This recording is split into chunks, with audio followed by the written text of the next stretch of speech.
Again, may I remind you tonight that be grateful for the people who make time for you, who never leave you.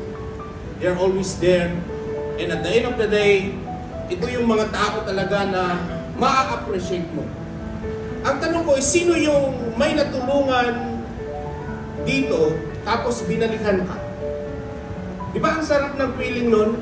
Alam mo, dapat tayo po, bilang isang Kristiyano, marunong pong tumulong sa mga nasa paligid natin.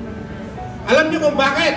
Kailangan maging culture mo na kailangan matulungin ka kasi sabi niya sa Bible, kung ano ang tinanim, yun ang aanihin.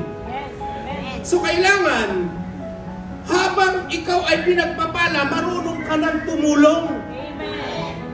Alam mo, wala po akong nakita na matulungin na naghirap.